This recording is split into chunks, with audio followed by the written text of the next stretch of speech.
Hello everyone. तो आज हम देखेंगे प्रोनाउंस। प्रोनाउन कैसे, कौन कौन से प्रोनाउन होते हैं और उन्हें वो कहाँ कहाँ पे हम कैसे कैसे यूज़ कर सकते हैं, ये सब कुछ हम आज की क्लास में देखेंगे। ठीक है। तो मैंने ये एक चार्ट बना रखा है प्रोनाउंस का, कौन कौन से प्रोनाउंस होते हैं।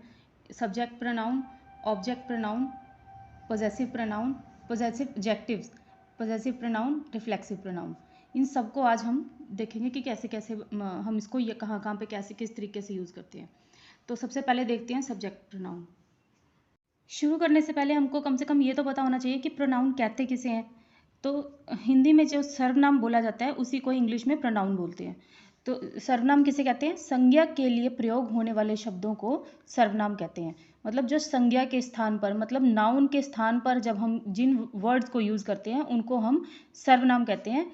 संज्ञा को बार बार दोहराने से बचने के लिए, मतलब एक ही वर्ड को अगर बार बार दोहराएंगे तो वो सेंटेंस में इतना अच्छा नहीं लगेगा।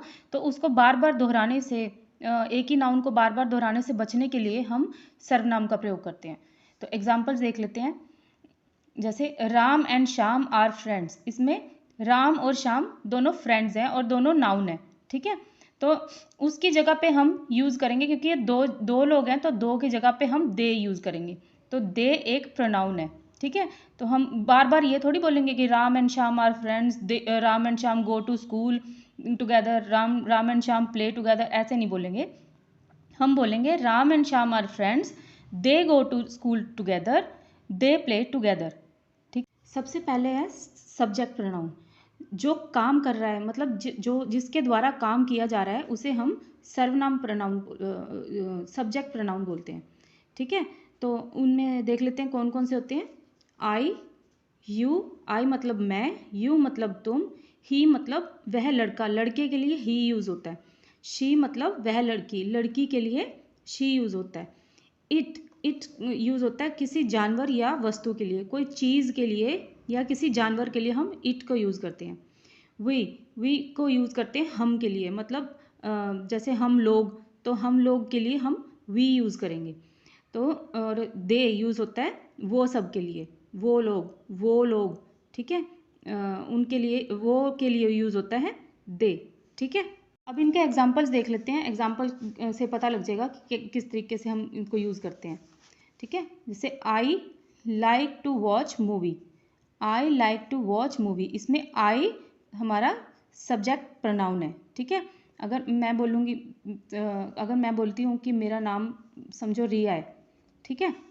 रिया नाम है मेरा, तो रिया की जगह पे हम यूज़ करूँगी आई। रिया को बार बार ना यूज़ करने से बचने के लिए, रिया को बार बार ना यूज़ करने से बचने के लिए मैं आई यूज़ करूँगी।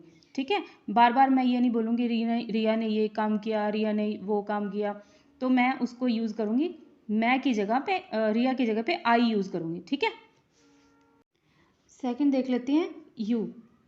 तो समझ लो, तो यू का मतलब है तुम। You are a good singer. मान लो एक लड़के का नाम है राम।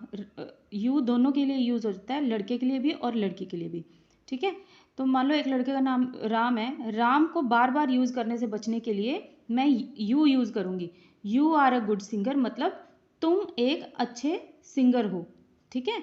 तुम एक अच्छे सिंगर हो। ठीक है। और फिर उसके बाद है ही मतलब वह लड़का। किसी लड़के के लिए हम ही यूज़ करेंगे। ठीक है। अब मान लो यहाँ पे भी राम ही है। ठीक है। तो राम के लिए he is my brother. Ram, मैं बार बार अगर ये बोलती हूँ राम मेरा भाई है, राम बहुत अच्छा लड़का है, राम एक बहुत सुंदर लड़का है, राम बहुत अच्छा गाता है, तो बार बार राम राम यूज़ नहीं ना करूँगी मैं। तो हम उसकी जगह पे हम ही यूज़ करेंगे। ठीक है। तो he is my brother, Ram की जगह पे हम ही यूज़ करेंगे। कोई भी नाम लगा सकते हैं, अकेला राम नहीं लगेगा, कोई भी नाम हो, किसी भी लड़के का नाम हो, उसकी जगह पे हम ही यूज़ करेंगे। फिर शी का मतलब है वह लड़की। ठीक है। अगर कोई लड़की का नाम हो, मान लो रिया ही है। ठीक है। रिया की जगह पे, रिया को बार बार यूज़ करने से बचने के लिए हम शी का यूज़ करेंगे। She is a dancer. मान लो हिंदी में भी बोलते हैं रिया एक अच्छी लड़की है, रिया बहुत सुंदर है, हम बार बार रिया रिया तो नहीं करते, वो तो यूज़ करते हैं ना, वो बहुत अच्छी लड़की है, वो बहुत सुंदर है और वो एक डांसर है, ऐसे यूज़ करते हैं ना। एक ही बार रिया का नाम लेंगे और बार बार तो नहीं नाम लेंगे, उसकी जगह पे हम प्रोनाउन यूज़ करेंगे, सर्वनाम यूज़ करेंगे। ठीक है, तो रिया को बार बार बोलने से बचने के लिए हम शी यूज़ करेंगे। She is a dancer. As a it हम यूज़ करते हैं किसी जानवर या किसी वस्तु के लिए। It is my dog, it is my pen. ठीक है, ये एक जानवर है और ये एक वस्तु है। ठीक है, हम यूज़ होता है वी के लिए। ठीक है, वी के लिए हम यूज़ करते हैं वी आर फ्रेंड्स। ठीक है, अब मान लो बहुत सारे दोस्त खड़े हैं तो हम क्या बोलेंगे, we are friends. They use होता है वो सब के लिए, वो सब के लिए। दे आर माई फ्रेंड्स, वो सब जो दूर खड़े हैं, मतलब थोड़ा सा दूर खड़े होंगे वो सब मेरे दोस्त हैं। They are my friends. ठीक है, अब है ऑब्जेक्ट प्रोनाउन। ठीक है, तो सब्जेक्ट प्रोनाउन क्या था कि जो काम कर रहा है या जिसके द्वारा काम किया जा रहा है या जो कुछ बोल रहा है वो सब्जेक्ट प्रोनाउन था। और ऑब्जेक्ट प्रोनाउन होता है जिसके बारे में या जिसके लिए काम हो रहा हो। ठीक है, जिसके बारे में या जिसके लिए काम हो रहा हो उसको ऑब्जेक्ट प्रोनाउन बोलते हैं। देख लेते हैं, मी मतलब मुझे। ठीक है, मी मतलब मुझे, यू मतलब तुम्हें। जो सब्जेक्ट प्रोनाउन यू है जो मोस्टली सेम ही रहेगा, सब्जेक्ट प्रोनाउन और ऑब्जेक्ट प्रोनाउन सेम ही रहेगा। ठीक है, यू। अब हम प्लूरल में भी यू यूज़ करेंगे। अगर बहुत सारे लोग हैं तब भी यू यूज़ करेंगे और अगर एक जना है तब भी यू यूज़ करेंगे। ठीक है, एक इंसान के लिए, एक चीज़ के लिए, एक व्यक्ति के लिए भी हम यू ही यूज़ करेंगे और जब बहुत ज़्यादा जने हैं तब भी हम यू ही यूज़ करेंगे। ठीक है, यू तुम्हें, हिम उसका या उसकी, हर उसका या उसकी, ये लड़की के लिए, ये लड़के के लिए, ये लड़की के लिए। इट उसका या उसकी, ये किसी जानवर या किसी चीज़ के लिए यूज़ होता है इट। अस हमारा या हमारी, देम उनका या उनकी। ठीक है, अब इसके एग्जांपल्स देख लेते हैं। निशा टॉक्ड अबाउट मी, यहाँ पे निशा जो है, निशा सब्जेक्ट है, उस वही काम कर रही है। ठीक है, वो बोल रही है, बोलना भी काम ही होता है। ठीक है, तो मेन इंसान यहाँ पे निशा है। निशा टॉक्ड अबाउट मी, यहाँ पे आई नहीं लगाएंगे हम क्योंकि ये ऑब्जेक्ट प्रोनाउन है, तो ऑब्जेक्ट प्रोनाउन के में हम आई नहीं लगाएंगे। ऐसे नहीं बोलेंगे निशा टॉक्ड अबाउट आई नहीं होगा, यहाँ पे लगेगा मी। निशा टॉक्ड अबाउट मी। अब Nisha talked about you, you same रहेगा। ठीक है, Nisha talked about him, he नहीं लगेगा, निशा टॉक्ड अबाउट हिम। ठीक है, ही नहीं लगेगा, हिम लगेगा। निशा टॉक्ड अबाउट हर, ठीक है, ह लगेगा और शी नहीं लगेगा क्योंकि ये ऑब्जेक्ट प्रोनाउन है, ये सब्जेक्ट प्रोनाउन है। ठीक है, Nisha talked about it, it मतलब किसी जानवर का के बारे में भी बात हो सकती है या किसी पेयर ऑफ शूज़ के बारे में बात हो सकती है, कैप के बारे में बात हो सकती है। ठीक है, तो कुछ भी हो सकता है। इट किसी का के लिए भी यूज़ हो सकता है या किसी जानवर के लिए या किसी चीज़ के लिए। निशा टॉक्ड अबाउट अस, अब यहाँ पे वी नहीं लगेंगे, हम वही नहीं लगाएंगे, हम लगाएंगे अस, हमारे बारे में बात हो रही है। ठीक है, वही मतलब होता है हम और अस मतलब हमारा। निशा टॉक्ड अबाउट अस, हमारे बारे में बात की निशा ने। निशा टॉक्ड अबाउट देम, दे नहीं देम। ठीक है, निशा टॉक्ड अबाउट देम, उनके बारे में निशा ने बात करी। ठीक है, समझ आ गई। अब है पोजेसिव एडजेक्टिव, जब किसी व्यक्ति की चीज़ के बारे में बात हो रही हो। ठीक है, अगर मान लो किसी भी व्यक्ति की चीज़ के बारे में बात हो रही है, मान लो मेरा पेन, ठीक है, मेरा उसका बैग। ठीक है, किसी की चीज़ के बारे में बात हो रही हो तो उसे हम पोजेसिव एडजेक्टिव बोलते हैं। देख लेते हैं कौन कौन से होते हैं। My, your, his, her, its, our, their. ठीक है, तो माई मतलब मेरा या मेरी, योर मतलब तुम्हारा या तुम्हारी, हिज मतलब उस लड़के का, ही की जगह पे हिज यूज होता है, तो हिज मतलब उस लड़के का या उस लड़के की, ह मतलब उस लड़की, यहाँ पे शी की जगह पे हर यूज होएगा। लड़की का और या लड़के की। इट्स मतलब उसका या उसकी, कोई जानवर या किसी चीज़ के बारे में बात होती है तब इट्स लगता है। आर मतलब हमारा या हमारी। देयर मतलब उनका या उनकी। ठीक है, समझ में आ गया। Let's see examples. This is my house, ये मेरा, माय मतलब मेरा, घर है। दिस इज माय हाउस, ठीक है, ये उसका मतलब उसकी चीज, उसकी बात हो रही है ना, उसका घर है। ठीक है, या मेरा घर है, मेरा मतलब मेरा घर है, ये मेरी चीज के बारे में बात हो रही है। दिस इज योर हाउस, ये तुम्हारा घर है। ठीक है, यहाँ पे चीज पोजेस कर रखी है कि मेरा, तुम्हारा घर है, ये तुम्हारा घर है।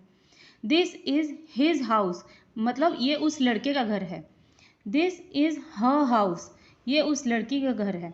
दिस इज इट्स हाउस, मतलब कोई डॉग या कोई कैट वगैरह उसमें रहता होगा तो this is its house. This is our house, ये हमारा घर है। ठीक है, दिस इज देयर हाउस, ये उनका घर है। ठीक है, समझ आ गई, पॉजेसिव एडजेक्टिव्स भी समझ आ गया ना। अब जो इट्स होता है उसको ऐसे भी लिख सकते हैं और ऐसे भी लिख सकते हैं। ये अपोस्ट्रॉफी एस है। ठीक है, ये अपोस्ट्रॉफी और एस लगा देते हैं। इसका मतलब होता है उसका या उसकी, और इसका मतलब होता है वह है। ठीक है, या यह है, यह है। ठीक है, तो इसका मतलब होता है उसका या उसकी, और इसका मतलब होता है यह है। तो इन दोनों में क्या डिफरेंस, क्या है इन दोनों में, एग्जाम्पल देख लेते हैं, एग्जाम्पल से समझ में आएगा। दिस इज अ टॉय, ठीक है, यह एक खिलौना है। इट हैज़ इट्स बैटरी, इसके अंदर उसकी बैटरी भी है। ठीक है, इट्स मतलब उसकी। ठीक है, इट हैज़ इट्स बैटरी, इसके अंदर इसकी बैटरी भी है। ठीक है, this is a toy, it has its battery, इसके अंदर इसकी बैटरी है। ठीक है, और उसके बाद और इसका एग्जाम्पल देख लेते हैं इट्स का। Who is at the door, door पे कौन है। अगर कोई पूछता है who is at the door, मान लो कोई पूछ रहा है कि who is at the door, door पे कौन है, दरवाजे पे कौन आया है। It's the pizza delivery boy, ये एक पिज़्ज़ा डिलीवरी बॉय है। यह है, यह है, यहाँ पे यह है। ठीक है, इसका मतलब होगा यह है pizza delivery boy, pizza delivery boy है, यह पिज़्ज़ा डिलीवरी बॉय है। ठीक है, एक और एग्जांपल देखते हैं। It's easy to read, it's easy to read, यह पढ़ना आसान है। ठीक है, यह है मतलब इसका मीनिंग इसको लिखेंगे ऐसे, it, IT it plus is. ठीक है, तो इट्स बन जाएगा, इट्स, इसको दोनों को जोड़ के इट्स बन जाएगा। ठीक है, IT अपोस्ट्रॉफी एस बन जाएगा इन दोनों को। इट इज को कंबाइन करके जोड़ के इट्स बन जाएगा। जैसे फिर उसका एग्जाम्पल दोबारा से देख लेते हैं। इट्स ईजी टू रीड, यह है। ठीक है, यह है, ईजी मतलब आसान, टू रीड मतलब पढ़ने के लिए, यह पढ़ने के लिए आसान है।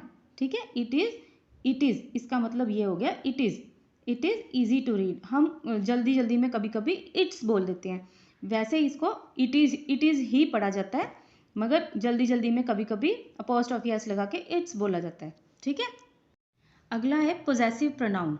ठीक है, ये पोजेसिव एडजेक्टिव था, ऊपर पोजेसिव, ये वाला पोजेसिव एडजेक्टिव था, ये वाला, और ये है पोजेसिव प्रोनाउन। ठीक है, अब पोजेसिव प्रोनाउन का क्या मीनिंग है, मतलब क्या होता है पोजेसिव प्रोनाउन, ये देख लेते हैं।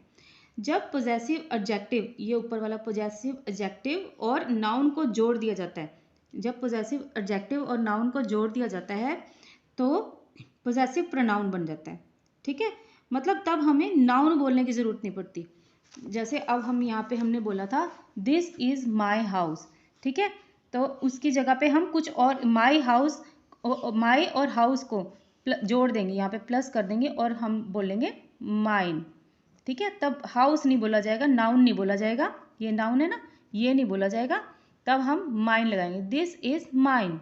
ये आपको एग्जाम्पल से बताती हूँ मैं कैसे आएगा। अब देखो, एक फर्स्ट है माइन। माइन मतलब मेरा या मेरी। योर्स, योर्स मतलब तुम्हारा या तुम्हारी। हिज मतलब लड़के का या लड़की की का। हर्ज, हर्ज मतलब लड़की का या लड़की की। आवर्स, आवर्स मतलब हमारा या हमारी। दैर्स, दैर्स मतलब उनका या उनकी। ठीक है। अब देखो, ये यहाँ पे आपको एग्जाम्पल से पता लगेगा कि क्या मैं कहना चाहती हूँ। This bag is her bag. ठीक है, this bag is her bag. तो यहाँ पे ये लिख रखा है, यहाँ पे प्लस डाल रखा है, तो मतलब क्या बना, इन ये बैग लिखने की जरूरत नहीं है, तो हम क्या लिखेंगे, दिस बैग इज हर्स। ठीक है, दिस बैग इज हर्स। उसके बाद एक और देख लेते हैं, your idea was the best. अब योर आइडिया, इन दोनों को जोड़ देंगे, यहाँ पे कंबाइन कर देंगे, ये पोजेसिव एडजेक्टिव है और ये नाउन है, इन दोनों को कंबाइन कर देंगे। Your idea was the best, your idea was the best. Your यहाँ पे पोजेसिव एडजेक्टिव है और आइडिया नाउन है। ठीक है, इन दोनों को जब जोड़ देंगे, यहाँ पे कंबाइन कर देंगे, तो yours, yours was the best. Idea लगाने की जरूरत नहीं है, आइडिया लिखने की जरूरत नहीं है, नाउन है ये लिखने की जरूरत नहीं है। ठीक है, तो हम उसके बाद उसके जगह पे क्या लिखेंगे, योर्स। ठीक है, she liked my house, she liked my house. ठीक है, तो हम यहाँ पे माई और हाउस को कंबाइन कर देंगे, प्लस कर देंगे इन दोनों को, तो इसकी जगह पे हम लगाएंगे शी लाइक्स माइन। ठीक है, शी लाइक्स माइन मतलब नेचुरली इस बात में समझ में आ रही है कि उसको मेरा घर पसंद आ रहा है। शी लाइक्स माई हाउस की जगह पे शी लाइक्स माइन। इसमें एक ये नोट पढ़ के आपको अच्छे से समझ में आ जाएगा क्या आप बोलना चाहती हूँ। जब आप पोजेसिव प्रोनाउन का प्रयोग करें तो ये साफ होना चाहिए कि किस बारे में बात हो रही है। ठीक है, आपको क्लियर होना चाहिए कि किस बारे में आप बात कर रहे हो, क्योंकि आप तो कुछ भी बोल सकते हो, this is mine, this is yours, this is hers, क्या चीज़ किसकी है, तो ये आपको साफ पता होना चाहिए कि किसके बारे में बात हो रही है। एग्जाम्पल देख लेते हैं। अगर मान लो राम का बॉस ऑफिस में चेक बांट रहा है, ठीक है, चेक दे रहा है सबको, अपने उनकी पेमेंट दे रहा है, तो वो कहेगा here is your cheque Ram. Ram को बोलेगा here is your cheque Ram and here is yours, मतलब बाकी दूसरे जितने भी बाकी लोग थे आसपास, जो भी उनके वहाँ पे ऑफिस में काम करते हैं, उनको बोलेगा हेयर इज़ योर्स। ठीक है, here is your cheque Ram, Ram को बोलेगा हेयर इज़ योर चेक। यहाँ पे ये देखो, ये पोजेसिव एडजेक्टिव है और ये नाउन है। ठीक है, तो इन दोनों को कंबाइन करके यहाँ पे लिख दिया जाएगा। अब यहाँ पे क्लियर हो रहा है ना किसके बारे में बात हो रही है, राम बोल रहा है चेक के बारे में। ठीक है, here is your cheque Ram and here is yours, मतलब दूसरों को बोल रहा है हेयर इज योर्स। दूसरे एक, चाहे ये एक व्यक्ति है या बहुत सारे व्यक्ति हैं, उनको ऐसे ही बोलेगा हेयर इज योर्स, ऐसे लगेगा ही। अगला है रिफ्लेक्सिव प्रोनाउन, ये लास्ट है। जब सब्जेक्ट अपने बारे में बात कर रहा हो, मतलब सब्जेक्ट और ऑब्जेक्ट दोनों एक ही हो, सब्जेक्ट जब अपने ही बारे में बात कर रहा हो और उसका मतलब यह है कि सब्जेक्ट और ऑब्जेक्ट दोनों एक ही हो, तो वो रिफ्लेक्सिव प्रोनाउन बोला जाता है। माई सेल्फ, माई सेल्फ मतलब अपने लिए या अपने को। ठीक है, योर सेल्फ ये सिंगुलर है, योर सेल्फ सिंगुलर, जब सिंगुलर होगा तो योर सेल्फ लगेगा और प्लूरल होगा तो सेल्व्स। ठीक है, तो योर सेल्फ सिंगुलर के लिए तुम्हारे लिए या तुम्हारे को। ठीक है, हिम सेल्फ उस लड़के के लिए, हर सेल्फ उस लड़की के लिए, इट सेल्फ उसके लिए, योर सेल्व्स, योर सेल्व्स मतलब प्लूरल, प्लूरल मतलब बहुत सारे लोग हैं, तो योर सेल्फ, सेल्फ लगेगा तुम्हारे लिए, आवर सेल्फ्स लगेगा, यहाँ पे भी बहुत सारे लोग हैं, तो आवर सेल्व्स हमारे लिए, देम सेल्व्स उनके लिए। ठीक है, तो एग्जाम्पल्स देख लेते हैं। I bought me a gift, मी नहीं लगेगा यहाँ पे, ये गलत है। ठीक है, मी नहीं लगेगा, हम लगाएंगे I bought my self a gift, मतलब मैंने अपने लिए गिफ्ट खरीदा। मी मतलब मुझे होता है, मैं मुझे गिफ्ट खरीदा नहीं, मैंने अपने लिए गिफ्ट खरीदा, ठीक है। I bought me a gift नहीं होगा, I bought my self a gift, ठीक है। You should cook for you, ये भी गलत है। You should cook for your self, देखो दोनों सेम है ना, से एक ही व्यक्ति अपने बारे में ही बात कर रहा है, यहाँ पे भी एक ही व्यक्ति अपने बारे में बात कर रहा है। मैं अपने लिए ही किया, गिफ्ट खरीदा, मैंने अपने लिए ही गिफ्ट खरीदा, ठीक है। यहाँ पे भी एक, ये भी यू है, ये भी यू है, उसने अपने लिए ही, उसको अपने लिए ही खाना बनाना चाहिए। You should cook for you नहीं लगेगा, यहाँ पे आएगा you should cook for yourself. He told him to relax, he told him मतलब उसने अपने आप को बोला रिलैक्स होने के लिए, उसने अपने आप को बोला रिलैक्स होने के लिए। तो यहाँ पे हिम नहीं लगेगा, यहाँ पे लगेगा ही टोल्ड हिमसेल्फ, उसने अपने आप को बोला रिलैक्स होने के लिए। We made us look bad, हमने अपने आप को बुरा दिखाया, हम अस नहीं लगेगा यहाँ पे, यहाँ लगेगा आवर सेल्फ, ठीक है। हमने अपने आप को बुरा दिखाया, ठीक है। They trapped them in the room, they trapped them in the room नहीं लगेगा, ये गलत है। यहाँ पे आएगा they trapped themselves in the room, they trapped themselves in the room, ठीक है। देम की जगह पे ये दोनों एक ही लोग हैं, तो वो ये भी दे है, और दे मतलब ये अपने बारे में बात कर रहे हैं कि उन्होंने अपने आप को रूम में बंद कर दिया, ठीक है। तो they trapped themselves in the room, जब एक व्यक्ति अपने बारे में ही बात कर रहा हो, मतलब सब्जेक्ट और ऑब्जेक्ट सेम हो, एक ही जना हो, तो हम तो उसे रिफ्लेक्सिव प्रोनाउन बोलते हैं, उसको वहाँ पे रिफ्लेक्सिव प्रोनाउन लगता है। उम्मीद है आपको आज का सेशन अच्छा लगा होगा, समझ में आ गया होगा, पूरा प्रोनाउंस आपको अच्छे से समझ में आ गए होंगे। बस आप प्रैक्टिस कीजिए और आपको बहुत जल्दी बहुत अच्छी इंग्लिश बोलनी आ जाएगी, ठीक है। Okay bye.